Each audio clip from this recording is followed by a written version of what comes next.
covering E3 on their platform, and they threw me in because at the time we had a very small mod team, and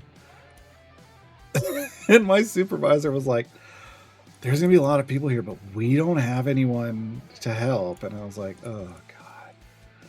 And I gave him very specific instructions. I said, I'm gonna do it like this. I'm not gonna. Everything's just the second someone says something bad, I'm just timing them out for 5 minutes. I'm not tracking anything because when you're working professional, you have to track your work. Whenever you do a removal, you take a screenshot. It goes in a form, and that dumps into a spreadsheet and all that. I'm like, everybody's just getting time, blah blah. He's like, done. And I modded an E3 stream that had over 100,000 viewers by myself. Stayed pretty clean because I was just one. They had a much better system. I could just click to time out, and I just timed everybody out that crossed the line. Went pretty easily. I didn't try to track stuff. I didn't do bans. I didn't do longer suspensions. Just you said something rude. You said something inappropriate. Timeout. You said something inappropriate. Timeout. Come back in 5 minutes. Think about what you might have done wrong. Come back in 5 minutes. But otherwise, working professionally, I have professionally worked in community management and everything from indie games to some of the largest games in the world. And when you're when you're having to track all that information, then you have lists, and like people are like, oh my god, they keep lists of people they don't like, and it's like, no, it's not about who we don't like. It's about who breaks the rules consistently.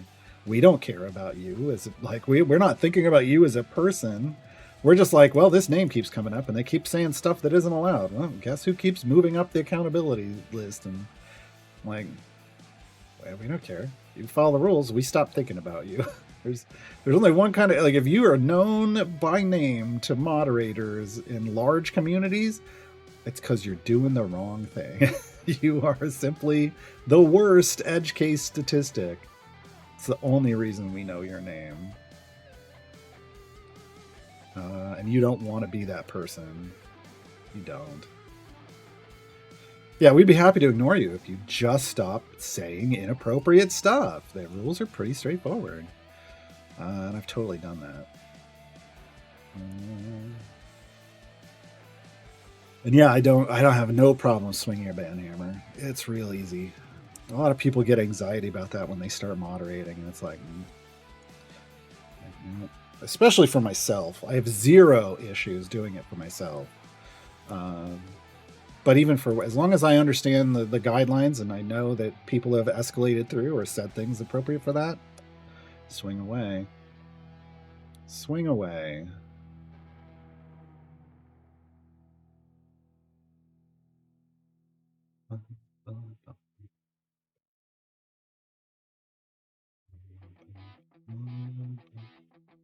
I mod for one here on Twitch, and he does pay his mods. Nice. You know him from when you're in his esports scene, good. Yeah. Yeah, the paying the mods thing is nice. It's kind of required. C&E does pay their Twitch mods. I just don't understand why they don't also pay their Discord mods. Maybe that's changed recently, but I was under the impression it was all volunteer. Another reason I don't spend a lot of time over on the C&E Games Discord channel.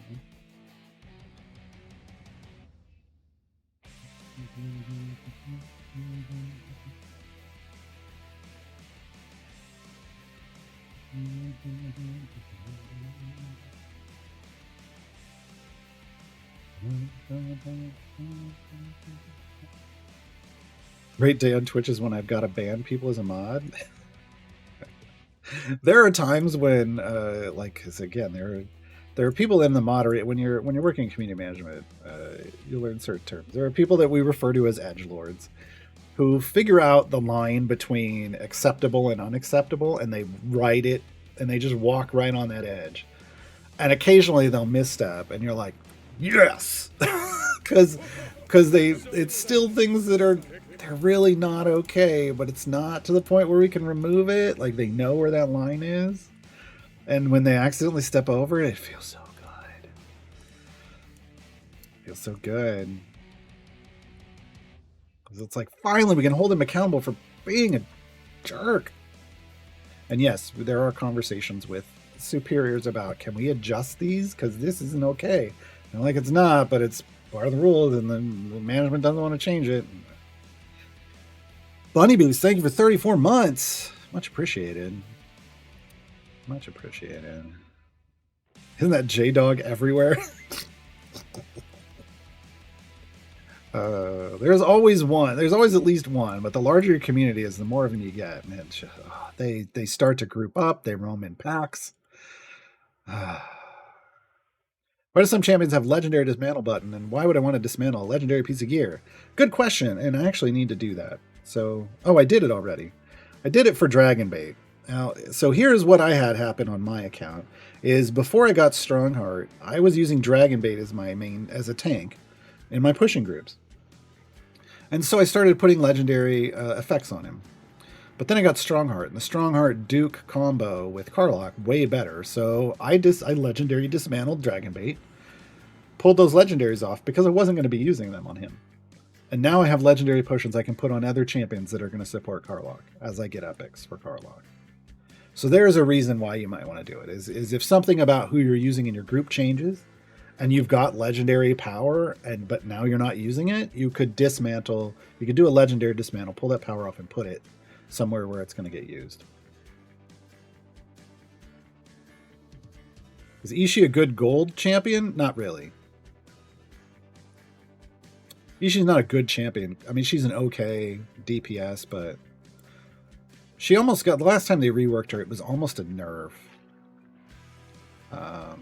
She's not a great place.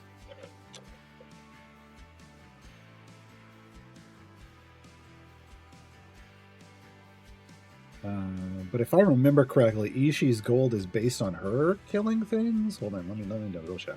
It's been a while since I used Ishii because of those changes. So.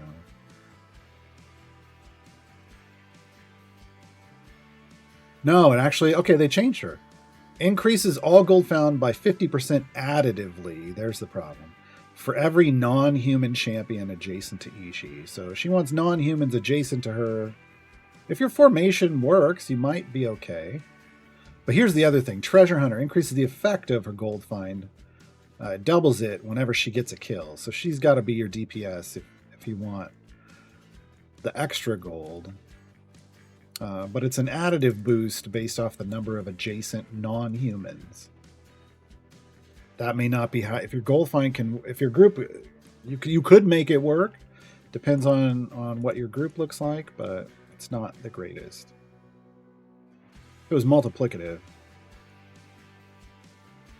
would be way better. In the current meta of gold find, it'd be way better if it was multiplicative.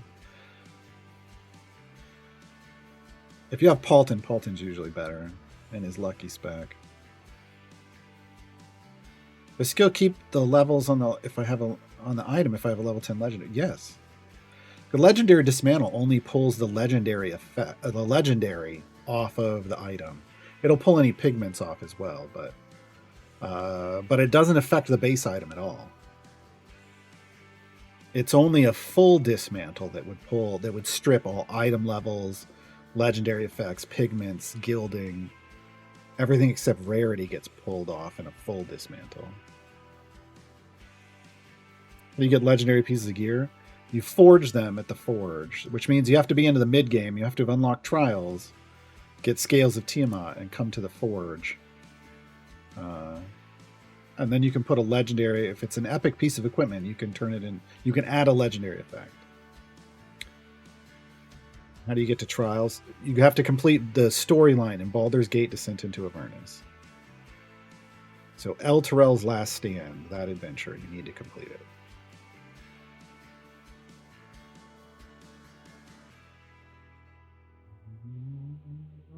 And ad break.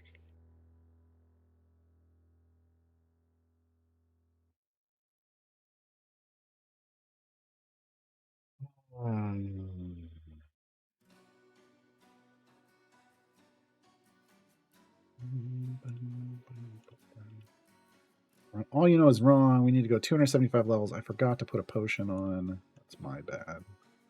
We're just going to do a potion, a 15-minute potion, and I'll level up. Don't have any familiars left, so I'll manually level up. Right click damage.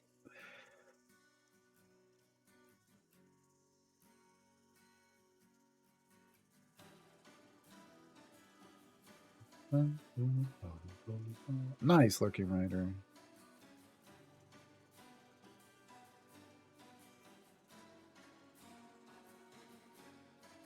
I look forward to getting back to my main account on this stream and seeing what kind of progress we can make. Because I really haven't done a lot of work on that account in a long time.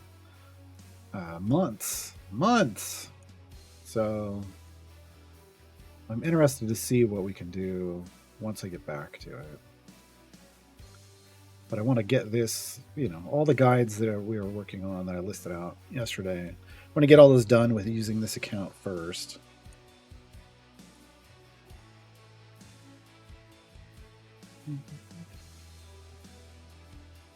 Show what you need to do to open up trials after the outbreak. Yeah, like I said, the Baldur's Gate descent into Avernus. That's where we are right here. So it starts out here, and then it opens up the map change down here. This is the very last adventure, so you just got to do all of the regular adventures, storyline adventures. Complete Elturel's Last Stand. Restart your client. That will get Trials of Mount Tiamat to show up. Then you click on that. There's an adventure called The Mad God that you can complete. Super easy. You'll breeze right through it. And then you go into Trials runs. You'll get this screen, but it'll say Create or Join. You'll be able to do Tier 1 of Trials. And then from that point on, you want to do that trial every time the timer comes back. You can do it. Technically now, if you complete it fast enough, you can do it once every 6 days, but it gives you up to 7 days to finish. So we've done 4 of them so far. We've been in that around a month.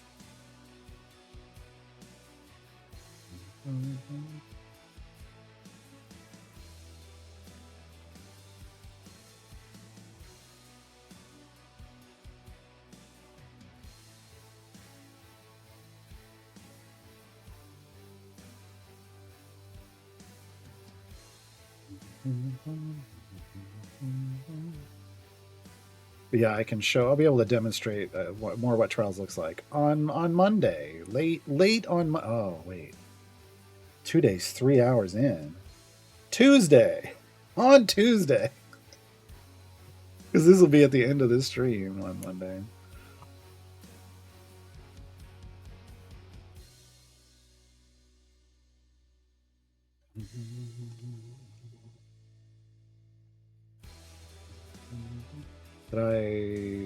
Oh yeah, we already got that. It's Saturday. Did I refresh? But today's Saturday. Today's 24 hours Le Mans Day. It started earlier. I could not find it. I went into my cable box trying to look for it. Didn't even list it as streaming in full anywhere that wasn't a paid service. And then I came home early. And then when I came home from lunch, it was on Motor Trend. They were doing the full 24 hours. I'm like, that wasn't even listed in the search feature. I was so mad. I could have recorded it all. So I gotta wait for a VOD. No spoilerinos, please. I enjoy watching the 24 hours of Le Mans. Just not in a straight 24 hours. I like to split it up over a week or two. I don't do anything for 24 hours straight nowadays.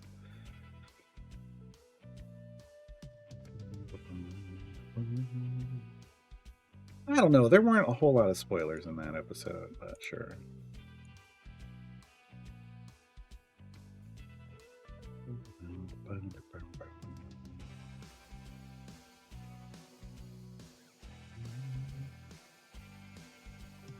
And 1 million left on Tiamat's health. Nice.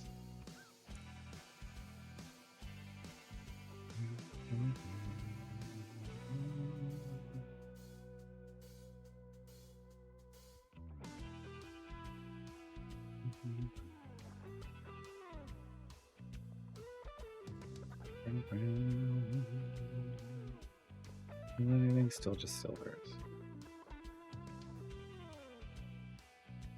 There's still a chance for spot. Still a chance for speed potions there, but I don't get it. Motor Trend isn't showing it for you? Dang it. Yeah, Max is where it was, but it didn't even look like it was going to show the full thing. So I was like, I don't have Max right now. But Motor Trend is showing it for me. But last year they put a VOD of it up on YouTube. I just don't know how long after.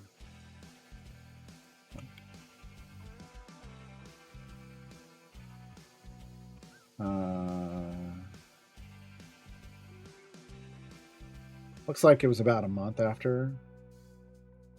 I will do it that way. If it takes a month for them to get it up, but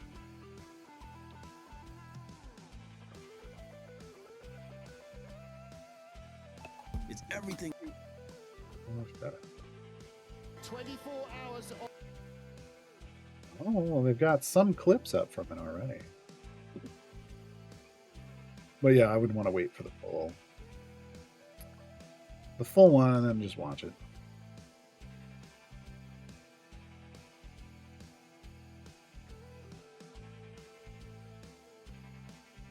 What's F2? F2 is like F1, F2, F3.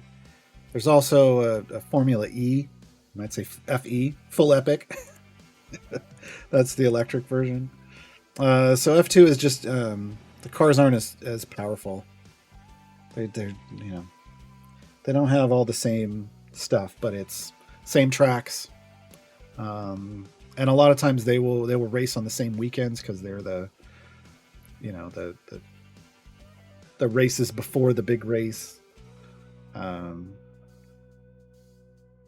So yeah, it's kind of how you step up through racing. You start in karting, and then I think it's F3, F2, F1. That's if you stay in that specific thing. A lot of people go out into endurance stuff. People try Formula E. Yeah. But that's like when Leon Lawson, when the Ferrari driver was at Sainz, when he got his appendix out, when he got appendicitis and he couldn't race that weekend. It wasn't Lawson. It was somebody else. So whoever was the other British guy's name. He came in. He had just qualified on that track for Formula 2, pole position. It came over and instead raced in Formula 1 for them. So yeah, Bear something. I don't remember. Yeah. Oliver Behrman. That was it. He did an amazing job because it's a different car. It is a different beast. But yeah, he did a great job that weekend.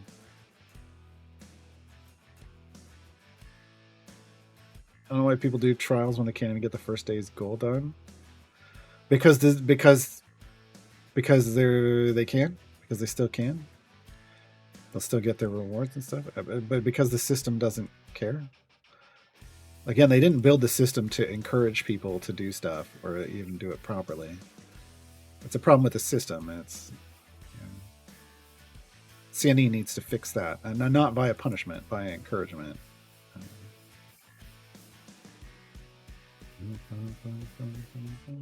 Merriman's gold is the kitty form.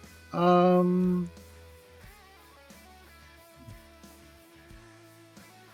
she's got it's liquidity. Increases gold find by 100% for each Oxford's guild champion in the formation, stacking multiplicatively. But it also gets a lot of upgrades and has an item. That's the big thing.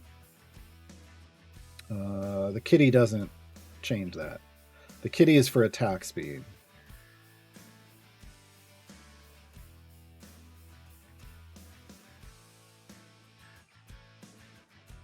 But then there's a Treasures Her Friends where she builds up extra liquidity boosts if you're not killing things, but you don't really want that for dirty gold farming. That's more for Azaka farming.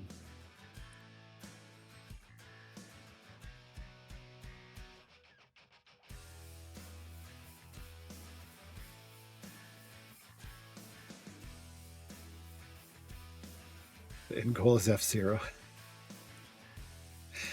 I mean, you know,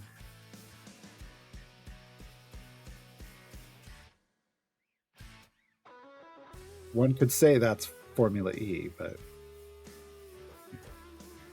I thought Behrman was Halson. Different universe.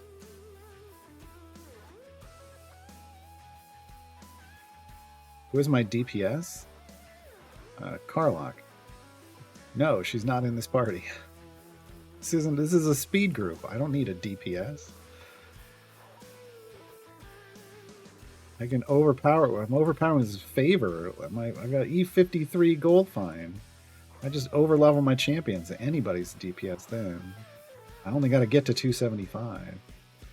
I only need a DPS when I push deeper.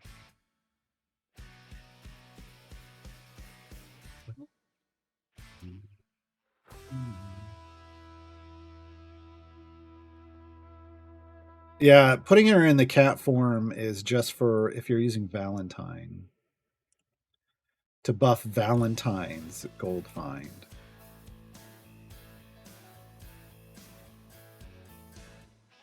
It's not liquidity, it's to buff Valentine's gold find. Because Valentine has a gold find off of something. I can't remember at the moment. And it's based off the number of PFAs you have. So until you have Valentine, you don't got to worry about this. It can be any spec for Maryland.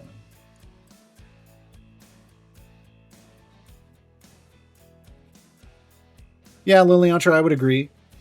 I think that would be good information to front for joining a trial. Again, I don't think they're going to have a trials rework until next year. But yeah, I would say that would be on a great information to have so people understand list. But